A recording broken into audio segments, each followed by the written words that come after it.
What if I told you that one person disappears in American national parks every 2.5 days, and that at least a third of them may be disappearing on purpose?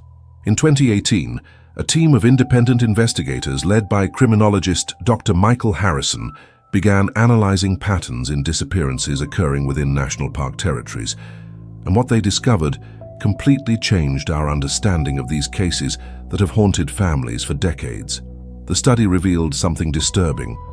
Approximately 35% of people who disappear in these locations leave deliberate traces, small signs, subtle clues, carefully planted evidence that strongly suggest they don't want to be found. We're talking about people who consciously choose to disappear, using the vastness and isolation of national parks as the perfect smokescreen to start a completely new life, far from everything and everyone they knew. But here's what will really unsettle you. If 35% of disappearances are intentional, what the heck is happening to the other 65%? What you're about to discover might surprise you, because these people simply vanish without leaving any trace of intent, without logical patterns, without conventional explanations that make sense to experienced investigators. Have you ever wondered why places that should be safe, monitored by rangers and equipped with modern technology, continue to be the scene of mysteries that defy our understanding of disappearances? There is something about the nature of these places, whether it's the geography, the atmospheric conditions, or factors we don't yet fully understand, that makes them magnetic points for people who want to disappear, but also for situations that defy any rational explanation. Dr. Harrison's research didn't stop at identifying intentional disappearances. His team delved deep into the unexplained cases, the 65% that represent true enigmas, and found patterns so disturbing that some of their findings remain classified for national security. Reasons. Stay with me until the end, because the theories that emerge from this investigation range from plausible scientific explanations to possibilities that challenge our perception of reality. We are dealing with cases where experienced survivalists, equipped with GPS and communication devices, simply vanish in areas that should be relatively safe. We are talking about situations where entire families disappear, leaving only footprints that end abruptly, as if they had been removed from the location by forces that leave no detectable physical traces. Have you ever had that strange feeling of being watched while walking alone in nature? Many visitors to national parks report similar experiences, but what few people know is that some of these accounts correspond exactly to places where unexplained disappearances later occurred. It's as if certain geographical points have properties that attract both people who want to disappear and situations that force involuntary disappearances. The theories I'm about to share with you aren't random speculations from conspiracy theorists. They are hypotheses developed by criminologists, former federal agents, veteran rangers, and independent researchers who have dedicated years to analyzing data, interviewing families, and investigating evidence that official authorities often prefer to keep secret. Some of these theories will make you question everything you thought you knew about safety in natural areas.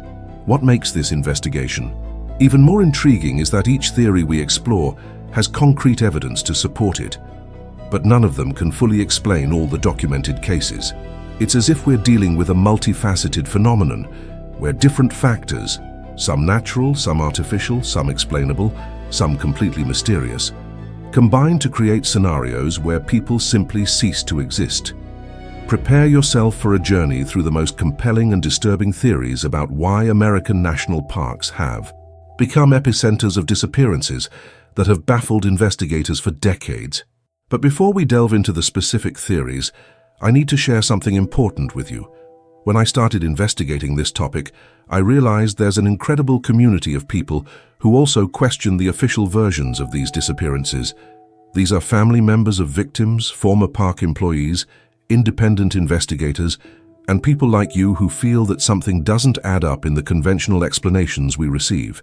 If this topic resonates with you, if you also feel there's more to these cases than what we're told, leave a comment below about what aspect has caught your attention the most so far. Have you ever had a strange experience in national parks? Do you know someone who went through something inexplicable? Or do you simply feel that the authorities aren't being completely transparent about these disappearances? Your participation here is what makes this channel grow and reach more people with this type of in-depth investigative content. And look, if you're feeling that same unease I felt when I first discovered these statistics, click the like button below. It shows me I'm on the right track, bringing you investigations that truly make a difference and address important issues that are often swept under the rug. Every like is a vote of confidence in the work I do here. If you want to continue exploring these mysteries that defy simple explanations with me, subscribe to the channel and turn on notifications, because I can guarantee that what we're going to discover about the theories behind these disappearances will make you question much of what you thought you knew about security and transparency in our public spaces. I've been investigating cases and patterns that go far beyond what any mainstream media is willing to cover. It is this community that we have built together that makes it possible for me to dedicate weeks researching documents, talking to sources who prefer anonymity, and analyzing data that is often difficult to access. Your engagement is not just a number. It is literally what allows me to continue shedding light on stories and theories that deserve to be known. Now, let's begin our investigation with the first theory, which may be the most disturbing of all because it suggests that some people don't disappear by accident. They choose to disappear, and national parks offer the perfect setting to start a completely new life. But before we delve into the specific theories, you need to understand the true magnitude of what we're facing here. We're talking about more than 1,600 people who have disappeared in American national parks over the past 2 decades. 1,600 broken families, 1,600 investigations that have left more questions than answers, 1,600 stories that challenge our understanding of what really happens when someone simply vanishes without a trace. The first revelation that will transform your mindset about these cases is understanding the fundamental difference between being lost and being missing. When someone is lost in a national park, they usually leave traces, erratic footprints, signs of panic, attempts at signaling, evidence that they are trying to find their way back. The lost person makes desperate decisions that can be tracked and understood by experienced rescue teams. But a missing person presents a completely different pattern. The footprints simply end as if the person had evaporated into thin air. Personal belongings, when found, are organized in a way that makes no sense to someone in an emergency situation. Clothes appear folded in places impossible to reach. Communication and GPS equipment are found working perfectly, but abandoned in positions that suggest deliberate removal, not accidental loss. The hidden truth behind these statistics is that there is a pattern in the disappearances that official authorities avoid discussing publicly. We are not dealing with random accidents or people who simply got lost and died of exposure. We are facing a systematic phenomenon where people disappear in ways that defy conventional explanations of accidents in wilderness environments. The emotional impact on family members is intensified by the inexplicable nature of these cases. When someone dies in a car accident or a medical emergency, there is a grieving process that can run its natural course. But when a person simply disappears without logical explanation, families are trapped in a state of psychological limbo where they cannot even begin the process of accepting the loss. Behind the scenes of official investigations, deep frustrations are revealed among experienced investigators who encounter evidence that simply doesn't make sense within conventional criminal investigation frameworks. Veteran detectives, accustomed to solving complex cases through methodical analysis of evidence, confidentially admit that some disappearances in national parks leave them completely directionless.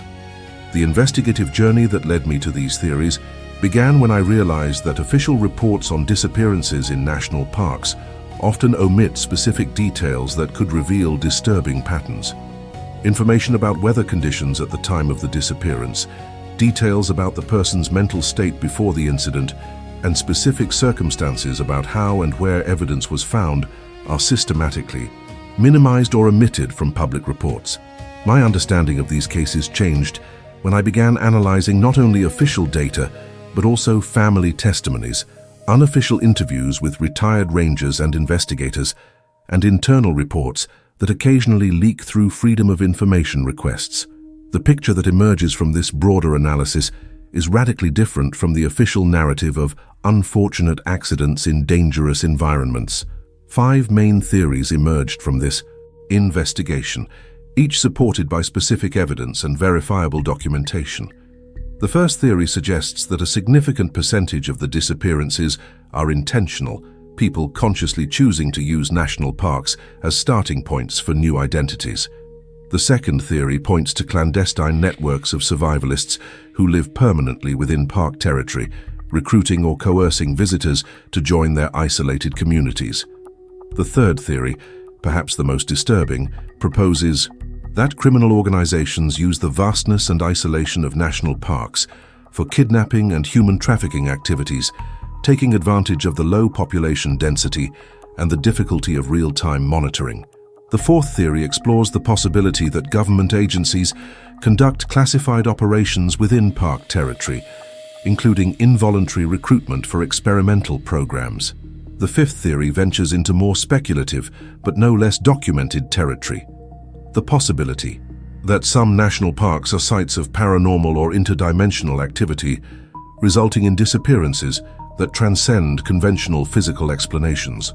While this theory may seem fantastical, it is supported by decades of consistent ranger reports of unexplained phenomena and by statistical patterns that concentrate disappearances in specific geographic areas known for anomalous activity. Each of these theories will be explored through specific cases, documented evidence, and testimonies from people directly involved in the investigations. The goal is not to promote sensationalism, but rather to objectively examine the possibilities that emerge when we analyze these cases without the limiting filters of predetermined official explanations. Now, I want to delve even deeper into this subject, starting with the theory that may be simultaneously the most comforting and the most disturbing. The possibility that many of these people consciously chose to disappear, transforming national parks into escape routes from lives that had become unbearable.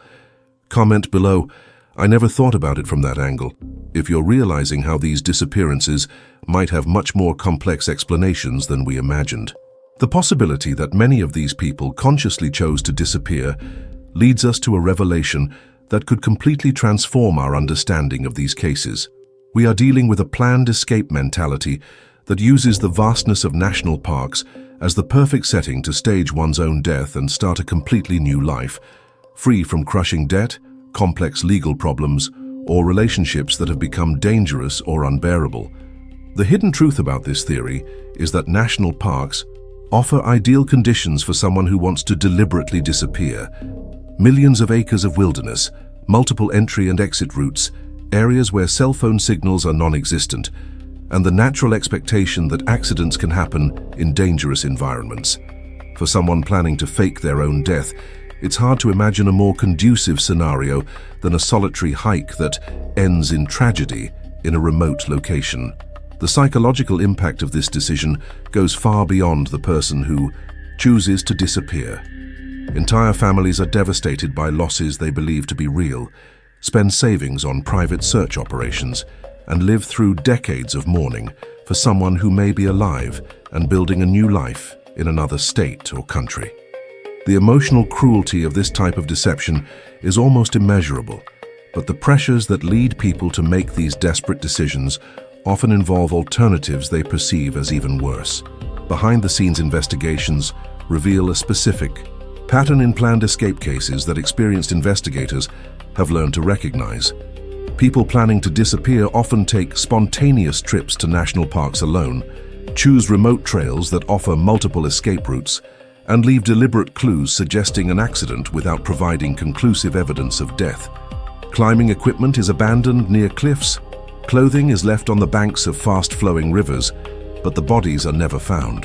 The journey of personal transformation that leads someone to consider faking their own death usually involves a toxic combination of extreme financial pressures, imminent legal threats, or situations of domestic violence where the person feels there is no safe escape through conventional channels.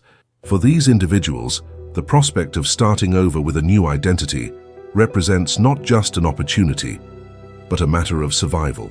The case that best exemplifies this theory occurred at the Grand Canyon in 2016, when Thomas Mitchell, a 43-year-old accountant from Phoenix, apparently fell from a steep trail during a solo hike. His van was found in the parking lot with a detailed suicide note. His hiking equipment was located scattered on a rocky slope, but his body was never recovered despite extensive searches that lasted weeks. The disturbing revelation came 2 years later when Mitchell was discreetly identified living under a new identity in a small Canadian town. Subsequent investigations revealed that he had accumulated over $800,000 in gambling debts, was being threatened by loan sharks, and faced imminent charges of misappropriating funds from his clients. His death in the Grand Canyon had been meticulously planned over months, including reconnaissance of the area, the establishment of false documentation, and the clandestine transfer of funds to offshore accounts.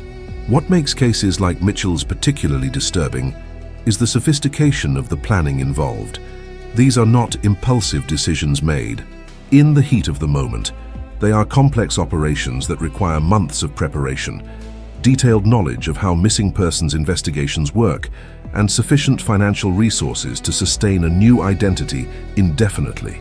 The motivations behind these planned escapes reveal dark aspects of modern society that we often ignore. People facing financial ruin with severe legal consequences, victims of domestic violence who have exhausted official protection resources, individuals involved in corporate corruption schemes who fear retaliation, and even people who simply can no longer cope with overwhelming family or social pressures. The decision to fake one's own death represents an extreme form of personal transformation, a total rejection of one's former identity, and an irreversible commitment to a new life. For those who make this choice, national parks offer not only a convincing setting to stage a fatal accident, but also the isolation necessary to execute the transition without being detected by security cameras or witnesses. Behind the scenes of this operation, intense psychological preparation is often involved, where the person must mentally kill their former identity and all relationships associated with it. This includes accepting that they will never again be able to have contact with family or friends, that their past achievements and memories must be abandoned, and that they must construct a completely new personality based on a fabricated biography. Now, I want to delve even deeper into this subject, because the planned escape theory, however disturbing, still offers a rational explanation based on understandable human motivations. But what if we discover evidence that some people may be disappearing involuntarily, not to escape their previous lives, but because they have been absorbed into secret communities that exist permanently within the national parks themselves? The possibility that some people are involuntarily disappearing because they have been absorbed into secret communities leads us to a theory that may be even more disturbing than planned escapes. We are talking about clandestine survival networks that exist permanently within national park territories. Organized groups of people who have completely rejected modern society and established self-sufficient communities in remote areas where official presence is minimal. The mindset shift that leads someone to embrace this extreme lifestyle often stems from deep trauma related to military experiences, devastating financial collapses, or complete disillusionment with social and governmental institutions. War veterans returning with severe post-traumatic stress disorder, survivalists convinced that society is on the brink of collapse, and individuals who have simply lost all faith in conventional social support systems form the core of these isolated communities. The hidden truth about these groups is that they have developed sophisticated systems to live completely disconnected from modern society, using advanced knowledge of survival, primitive agriculture, and alternative medicine. We are not talking about temporary camps or groups of hippies living in tents. These are permanent operations with constructed structures, water and renewable energy systems, and rigorous safety protocols developed by people with military or extreme survival training. The impact of these communities on disappearances in national parks can be both unintentional and deliberately predatory. Some groups may recruit visitors who demonstrate a genuine interest in alternative lifestyles, offering shelter and community to people going through personal crises. Others may be more aggressive, identifying vulnerable or isolated individuals and coercing them to join their communities through a combination of psychological manipulation and physical isolation. The journey of discovery into these Communities began when veteran rangers started reporting unofficial encounters with organized groups living in supposedly uninhabited areas. These reports, often suppressed in official documents to avoid public panic, describe encounters with people who are clearly living permanently on park territory, but who quickly disappear when detected by authorities.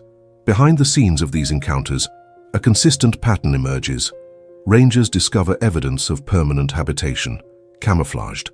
Structures, hidden gardens, water collection systems, but when they return with investigation teams, all the evidence has vanished as if it never existed.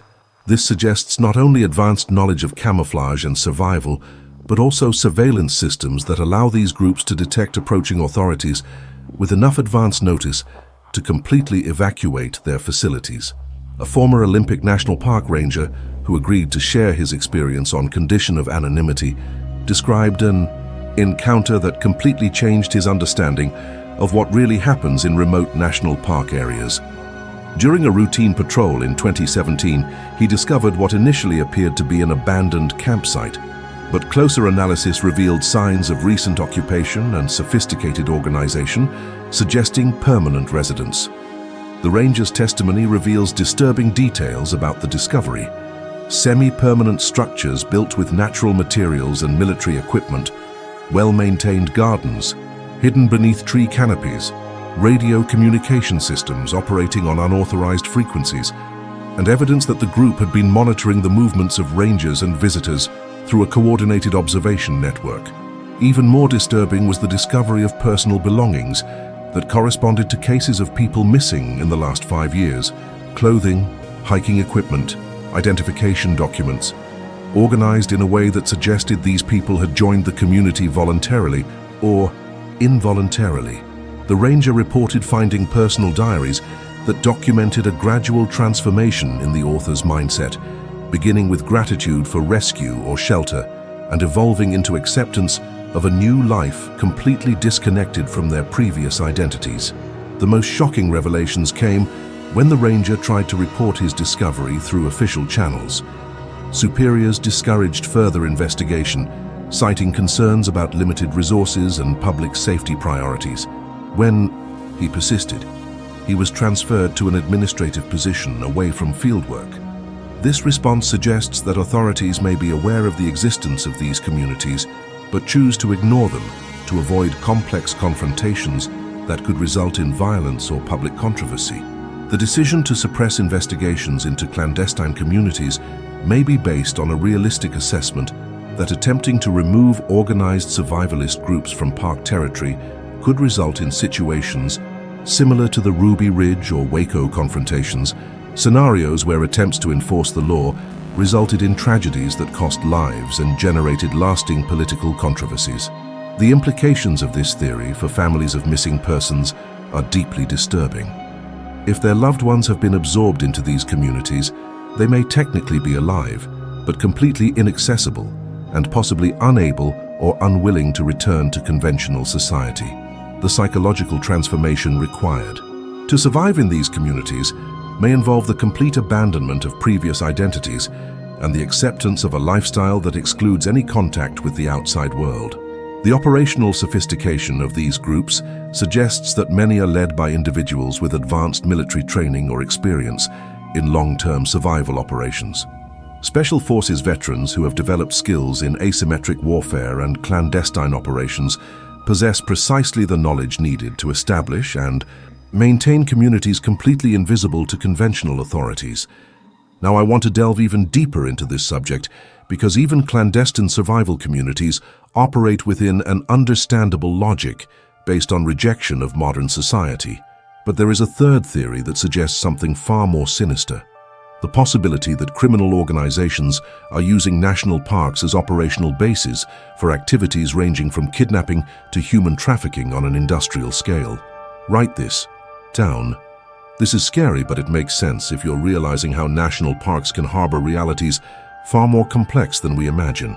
The possibility that criminal organizations are using national parks as operational points for kidnapping and human trafficking leads us into the darkest territory of all the theories we are exploring. The transformation of our understanding of these disappearances becomes deeply disturbing when we consider that national parks offer ideal operating conditions for organized criminal activities that depend on isolation, multiple escape routes, and a low probability of interference from authorities. The hidden truth about this possibility is that sophisticated criminal organizations have long recognized the strategic value of vast, poorly monitored territories. American national parks cover more than 84 million acres, much of which is accessible only via remote trails and unpaved roads. For groups operating human trafficking schemes or other illicit activities requiring secure transfer points, these territories represent near-ideal operational opportunities. The impact of this theory on official investigations may explain why some families encounter inexplicable resistance when trying to pressure authorities for more aggressive investigations into the disappearances of their loved ones.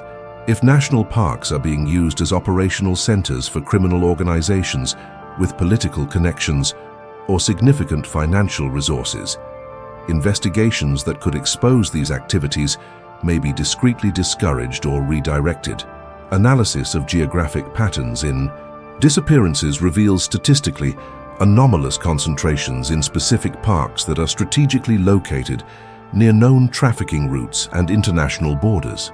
Parks near the Mexican border, such as Big Bend and Organ Pipe Cactus, register disproportionately high disappearance rates considering the number of visitors.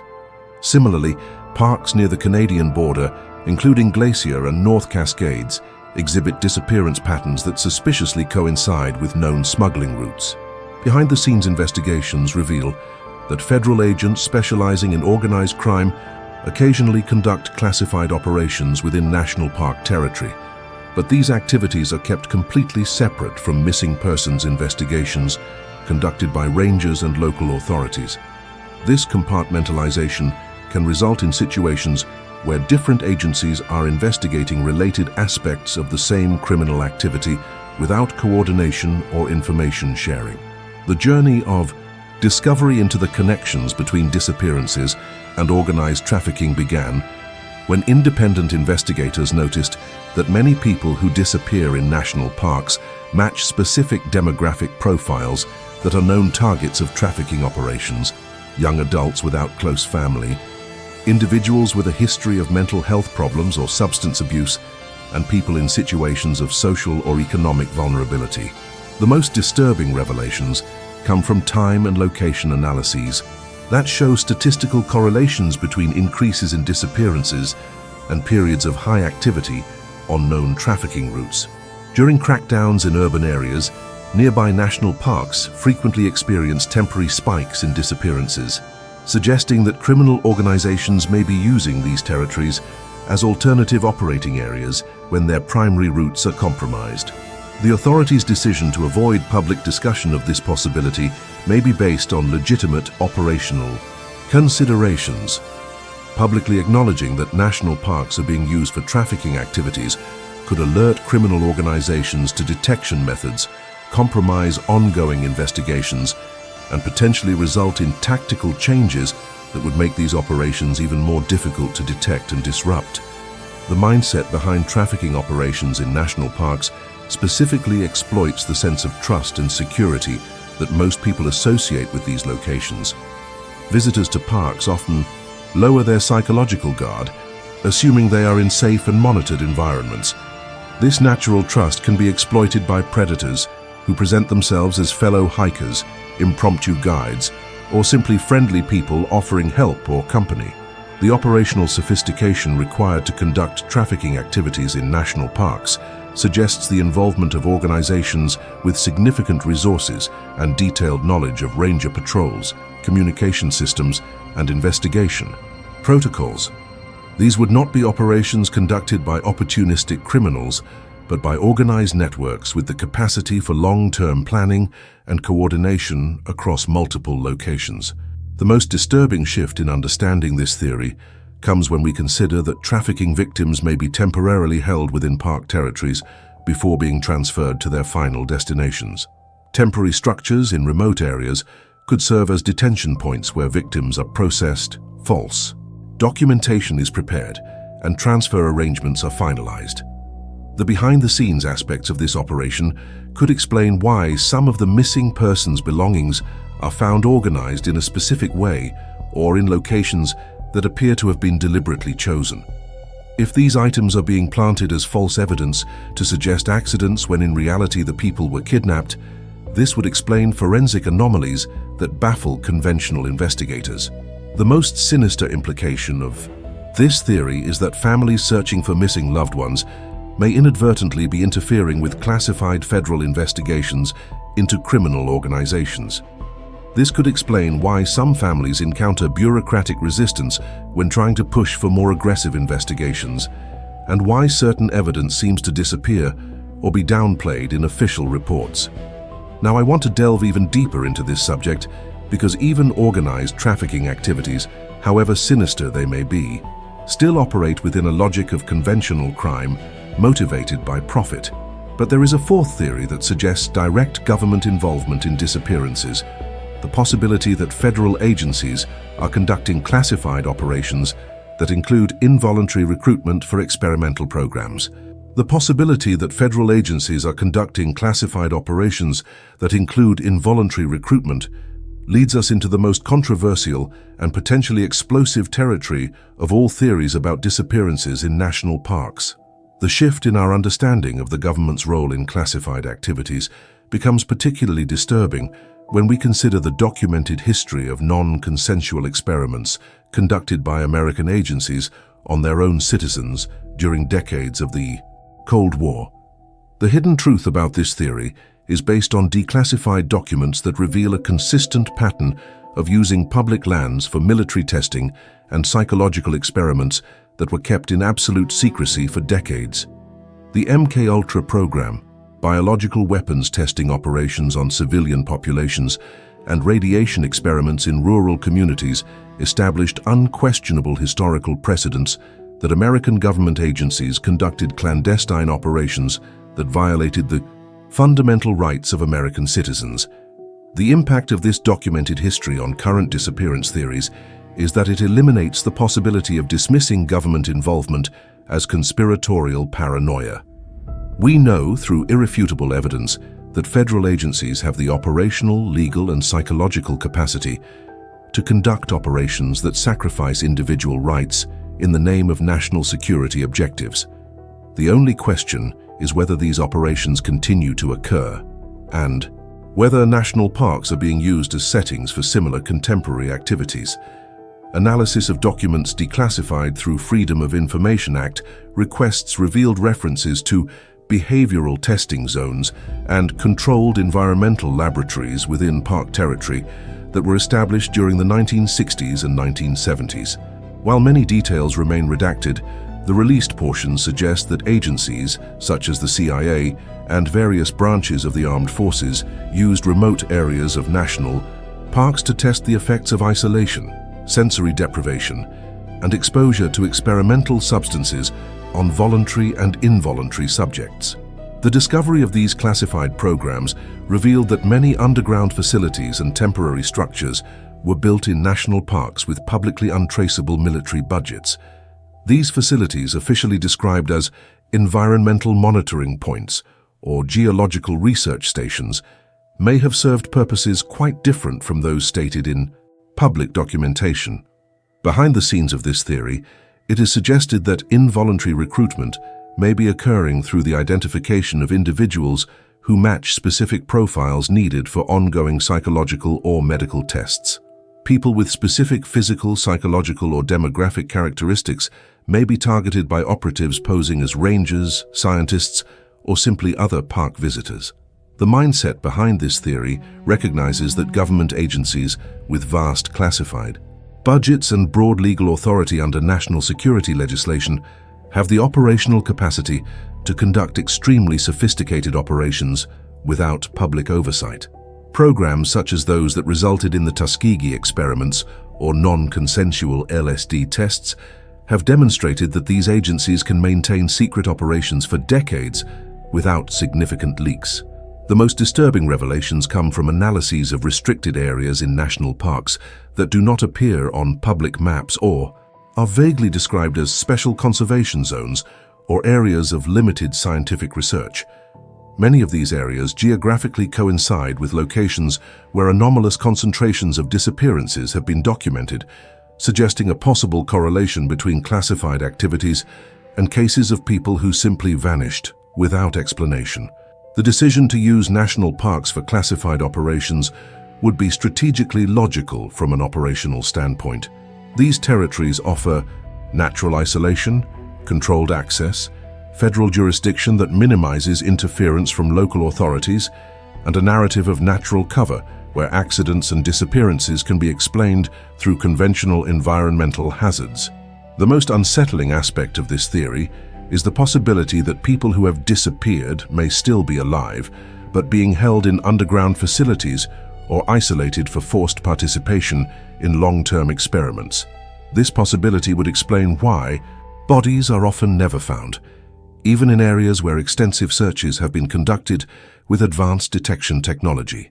The history of government cover-ups related to non-consensual experiments suggests that revelations about contemporary operations may be actively suppressed through national security classification. Families who push too hard for investigations may inadvertently be discouraged through informal channels operating outside of conventional legal procedures. The technological sophistication available to contemporary agencies far surpasses what was available during documented historical experiments. Modern surveillance, psychological manipulation, and behavioral control capabilities could enable involuntary recruitment operations that are virtually undetectable and impossible to trace through conventional investigative methods. Behind the scenes, this theory also suggests that some rangers and park employees may be inadvertently facilitating these operations through information compartmentalization. Entry-level rangers may be reporting disappearances through channels that direct information to agencies that have an interest in suppressing investigations that could interfere with classified operations. The implications of this theory for families of missing persons are profoundly traumatic. If their loved ones were involuntarily recruited into classified government programs, they may technically be alive, but completely inaccessible through any conventional, legal or investigative channel. Now, I want to delve even deeper into this subject because even classified government operations, however sinister they may be, still operate within a logic of human objectives related to national security or scientific advancements. But there is a fifth theory that abandons conventional explanations completely and suggests that some disappearances may be related to phenomena that transcend our current understanding of physical reality. Write this down. Government can hide anything.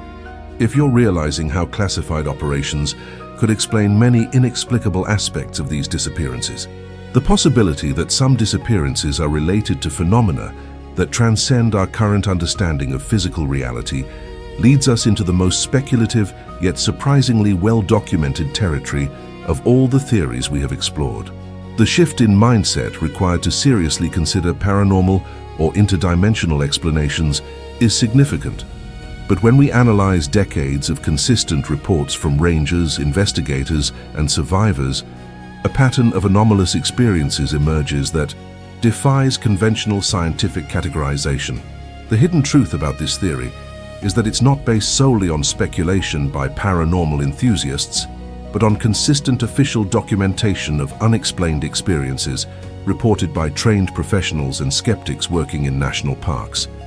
Veteran rangers, federal investigators, and scientists who have conducted research in parks frequently report encounters with phenomena that don't correspond to any known physical explanation.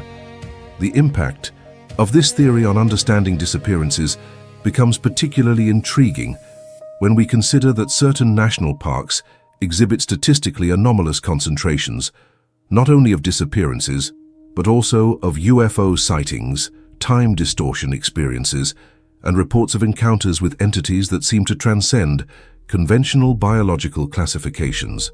Parks such as Yellowstone, Yosemite, the Great Smoky Mountains, and the Rocky Mountains have decades of documentation on anomalous activity that goes far beyond simple local folklore. Analysis of paranormal activity, Hotspots reveals disturbing geographic correlations between locations where unexplained disappearances occur and areas where rangers report experiences that include time and space distortions, unexplained light appearances, sounds that don't correspond to any identifiable source, and encounters with humanoid figures that vanish when directly observed. These correlations are not statistical coincidences, they are consistent patterns documented over decades. The investigative journey into this theory revealed that many rangers develop informal protocols for dealing with areas where anomalous experiences are frequently reported.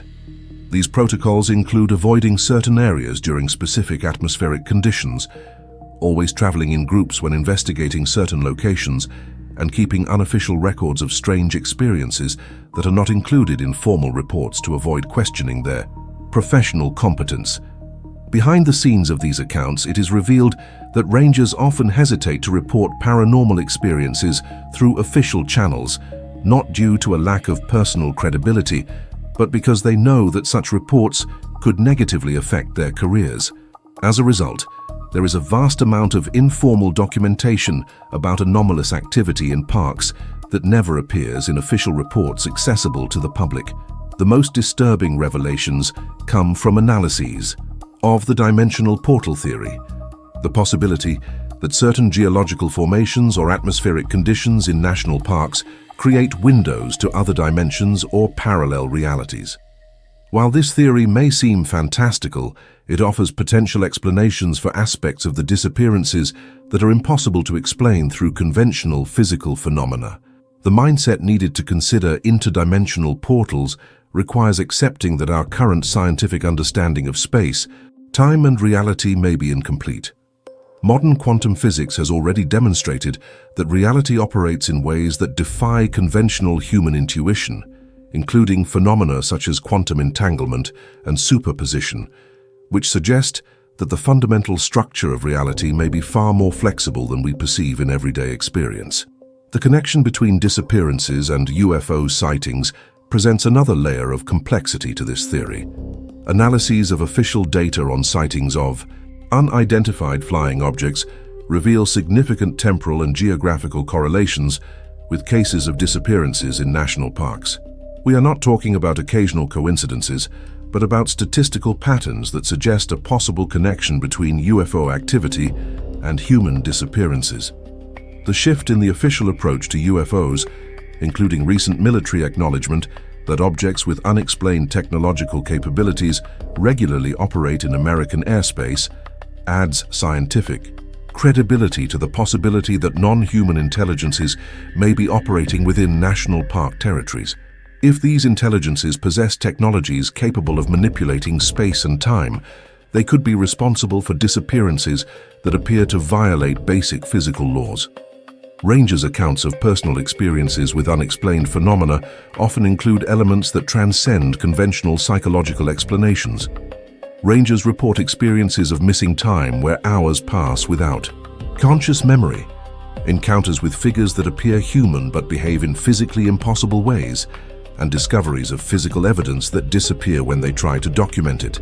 The decision to include this speculative theory in our analysis is not based on an uncritical acceptance of supernatural explanations, but on the recognition that phenomena consistently documented by qualified observers deserve serious consideration, even when they challenge established scientific paradigms. The history of science is replete with examples where phenomena initially considered impossible eventually received scientific explanations that expanded our understanding of reality. The most profound implication of this theory is that some disappearances may represent not death or abduction, but translation to alternative realities where people continue to exist, but in dimensions or planes of existence inaccessible through conventional search methods. This possibility offers a strangely comforting way to explain why so many bodies are never found, even after extensive searches. Now I want to delve even deeper into this subject, because regardless of which theories we consider most plausible, there is a fundamental question that they all raise.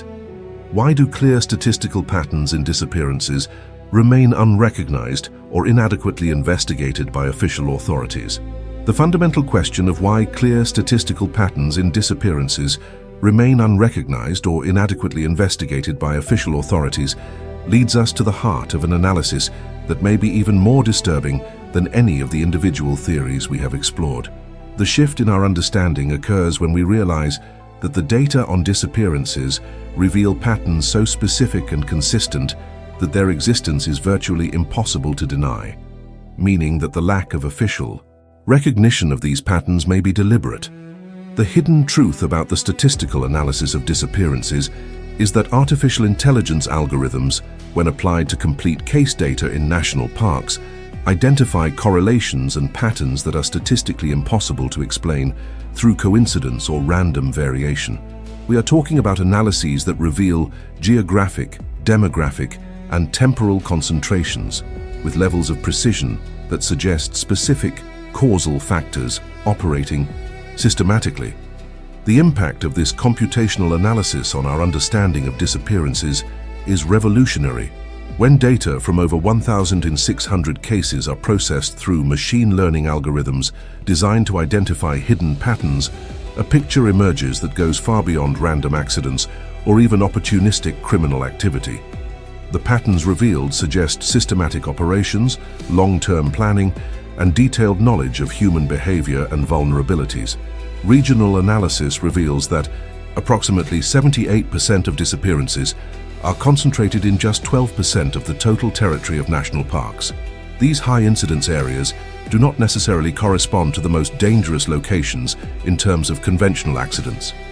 Many are areas with relatively low environmental risks, but which share specific geographical characteristics such as proximity to unusual rock formations, the presence of caves or tunnel systems, and isolation from main traffic routes.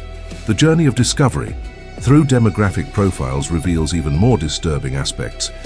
The people who disappear follow specific patterns that do not correspond to the general population of park visitors. There is a significant statistical overrepresentation of individuals between 20 and 35 years old, people with advanced technical or scientific skills, individuals with prior military experience, and people with a history of political or social activism. Behind the scenes of this demographic analysis, it is revealed that approximately 34% of those who disappear have a background in STEM fields, science, technology, engineering, or mathematics. This percentage is 4 times higher than would be expected based on the general population of park visitors. Similarly, about 28% have some type of military or security training, and 31% were involved in research or investigative journalism at the time of their disappearance. The findings regarding temporal patterns are equally specific. Approximately 67% of disappearances occur during 3 distinct time windows: late October to early November, late January to early March, and a 10-day period at the end of June. These dates do not correspond to periods of peak tourist visitation or particularly dangerous weather conditions, suggesting that other factors are determining the timing of the disappearances. Analysis of weather conditions reveals even more specific correlations. Approximately 89% of disappearances occur during particular atmospheric conditions: low barometric pressure, relative humidity between 65–75%, and the presence of atmospheric electrical activity even when there are no visible storms. These specific conditions create an environment that can facilitate certain types of operations or phenomena that require particular atmospheric conditions. The mindset required to process these statistical correlations forces a fundamental reassessment of our assumptions about the random nature of disappearances. When patterns are so specific and consistent, we are clearly dealing with intentional and systematic causal factors, not random accidents or opportunistic crimes. The most disturbing transformation comes when AI algorithms identify pre-disappearance behavioral patterns that are consistent across seemingly unrelated cases. People who eventually disappear often demonstrate subtle changes in behavior in the weeks leading up to the incident. Alterations in sleep patterns, a sudden interest in topics related to survival, or paranormal phenomena, and increased communication with individuals they have recently met. More sophisticated analysis reveals that approximately 43% of missing persons had documented contact with unidentified individuals in the 2 weeks prior to their disappearance. These contacts frequently occur through online forums, special interest groups, or casual encounters in public places. The consistency of this pattern suggests possible systematic targeting and grooming of potential victims. The algorithms also identified anomalous digital communication patterns that precede disappearances. People who eventually disappear frequently show increases in online searches on specific topics, off-grid survival methods, theories about paranormal phenomena, information about restricted areas in national parks, and techniques for avoiding detection by authorities. The decision by authorities to suppress or ignore these clear statistical patterns suggests that official acknowledgement of this analysis could interfere with ongoing operations, compromise classified investigations, or reveal information that government agencies prefer to keep secret. The alternative would be to admit that there are forces operating on American soil that are beyond the control or comprehension of the authorities. Now I want to delve even deeper into this subject because the existence of these irrefutable statistical patterns raises an even more fundamental question. What do the authorities really know about these disappearances, and why is this information being kept from the public? Comment below. The numbers don't lie. If you're realizing how rigorous statistical analysis reveals that these disappearances are definitely not random.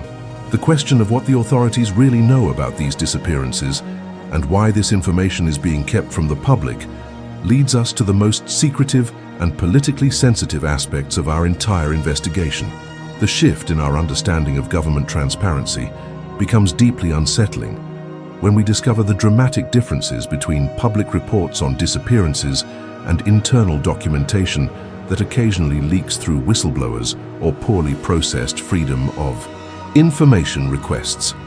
The hidden truth about this disparity is that there are essentially two parallel documentation systems operating within the National Park Service and related federal agencies.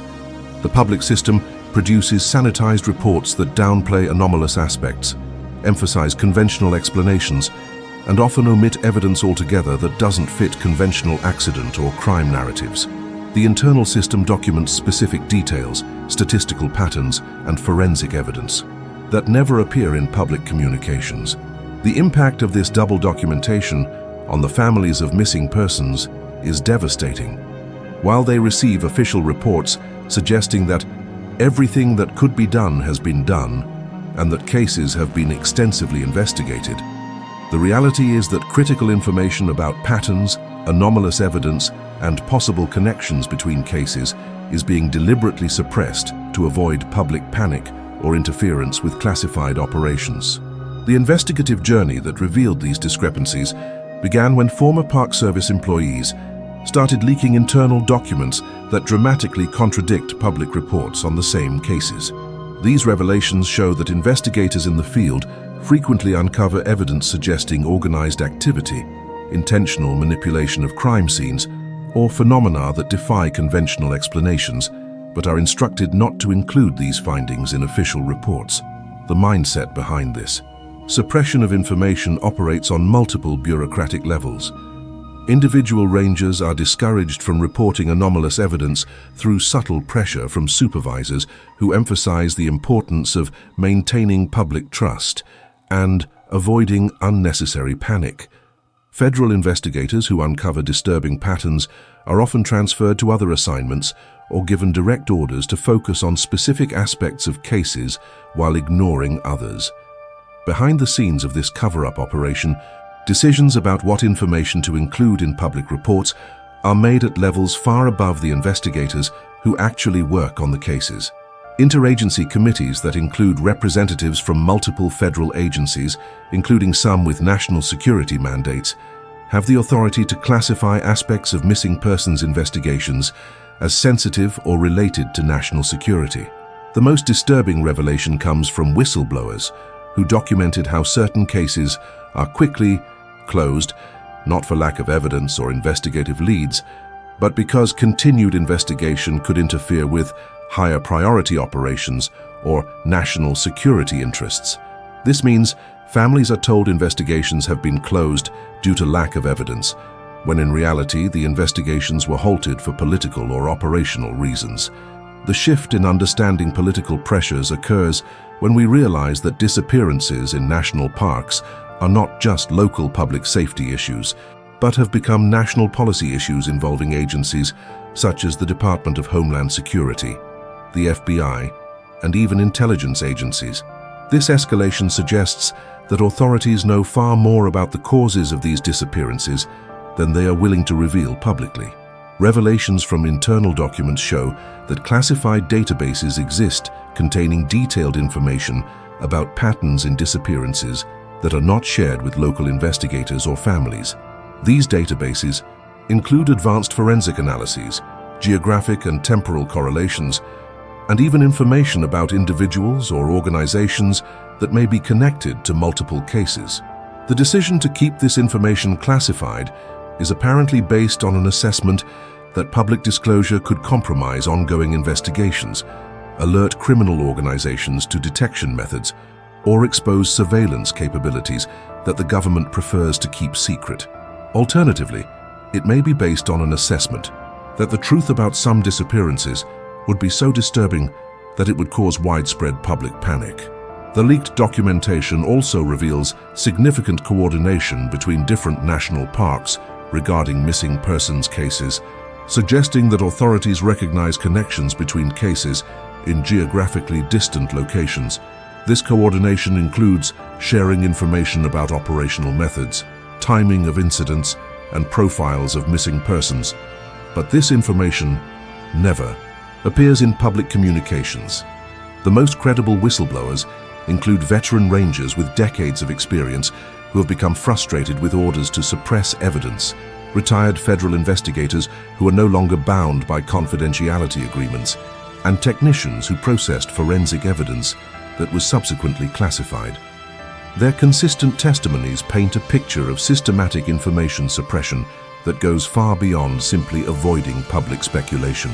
The most sinister implication of this suppression is that families who have lost loved ones are being deliberately kept in the dark about information that could help them understand what really happened. In some cases, families who push too aggressively for information are subtly discouraged through methods ranging from subtle legal pressure to investigative harassment that makes their lives difficult.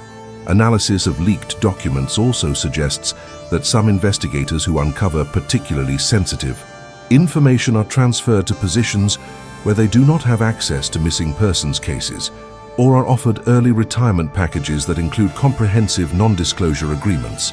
This systematic rotation of experienced personnel ensures that institutional knowledge about disturbing patterns does not accumulate in any single agency. Now I want to delve even deeper into this subject because all this evidence of systematic suppression leads us to the final and most important question. If we consider all these theories and evidence together, what conclusions can we draw about the true nature of disappearances in national parks? The question of the true nature of disappearances in national parks, when we consider all the theories and evidence together, leads us to a conclusion that may be simultaneously the most logical and the most disturbing of all.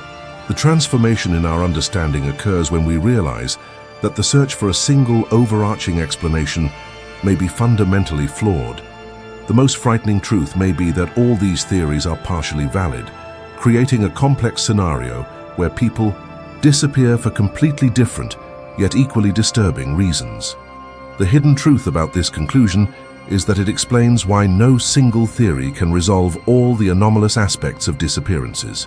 If we are dealing with multiple factors operating simultaneously, planned escapes, clandestine communities, organized criminal activity, classified government operations, and possibly phenomena that transcend our current scientific understanding, then the diversity and complexity of the cases begin to make sense.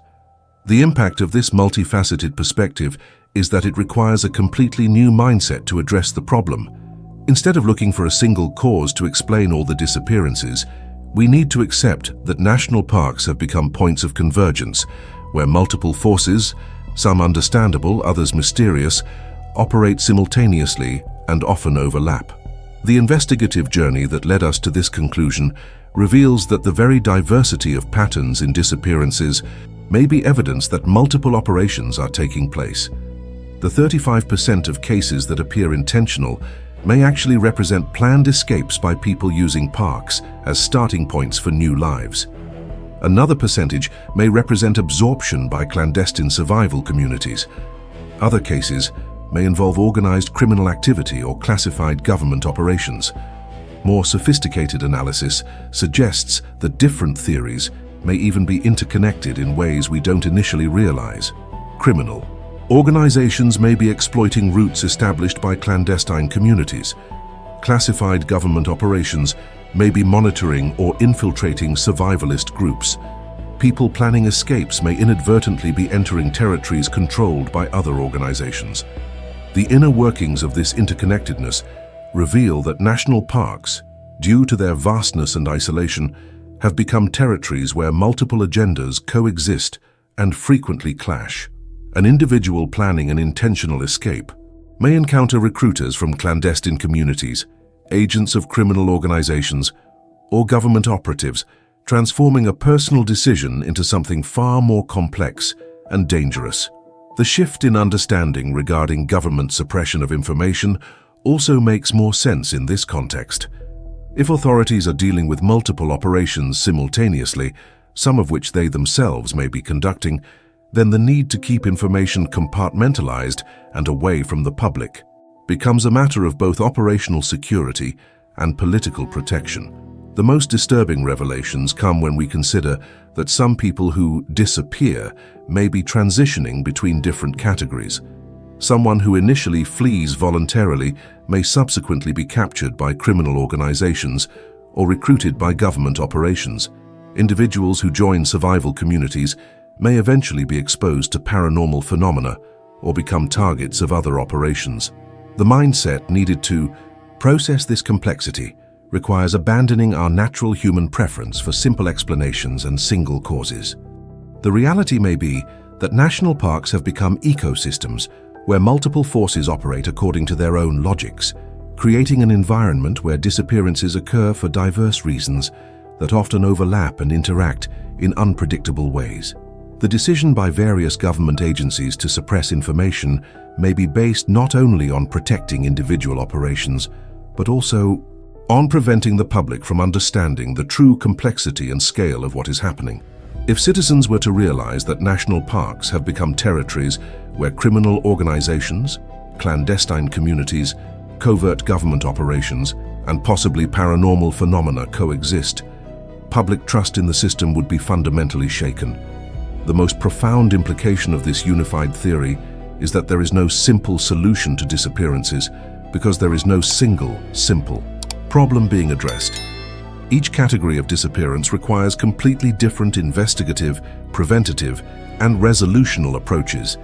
This would explain why conventional law enforcement efforts have been so inadequate to deal with the magnitude of the problem. The darkest prospect is that this complexity may be intentional, that different organizations may be deliberately using the confusion created by multiple simultaneous operations to mask their own activities. When investigators and families are focused on a specific theory, other operations may continue undetected or uninterrupted. Now I want to delve even deeper into this subject because this conclusion about multiple causes operating simultaneously raises a final and crucial question. What does this mean for people who visit national parks today, and how can we protect ourselves when faced with threats that are so diverse and complex? Comment below. Nothing is as simple as it seems. If you're realizing that the reality of disappearances may be far more complex and multifaceted than any single explanation could encompass.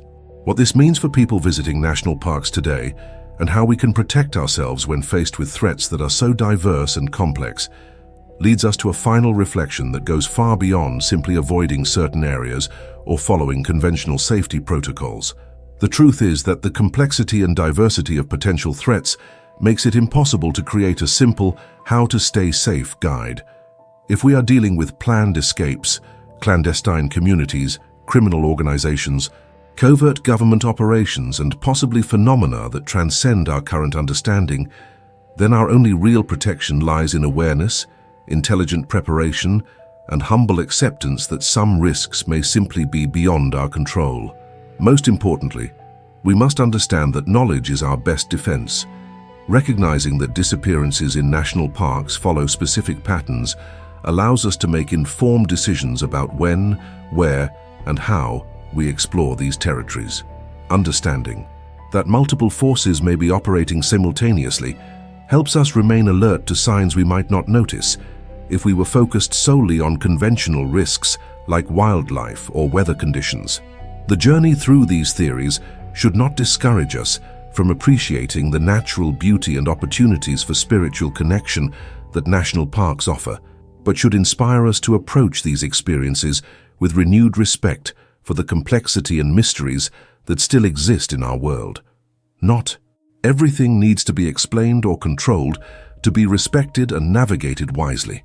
If you've made it this far with me in this in-depth investigation, you understand that this isn't just a collection of theories about disappearances.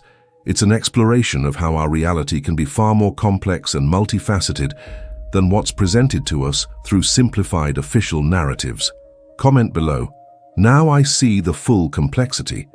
If you also realize how questioning official versions leads us to much richer understandings of the world around us. Click like if you value this type of investigation that goes beyond superficial explanations and truly delves into the complexity of the mysteries that surround us.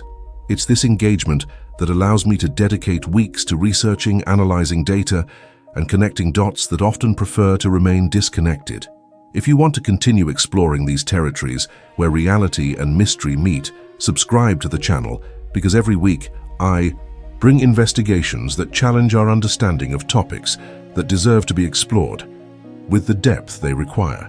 It's a community of people who, like you, aren't satisfied with simple answers to complex questions. There's a video over here about the most unexplained cases of people who reappeared after disappearing in parks, and what they said happened during the time they were lost. Click and continue watching, because these survivor stories might reveal clues about which of these theories is closest to the truth.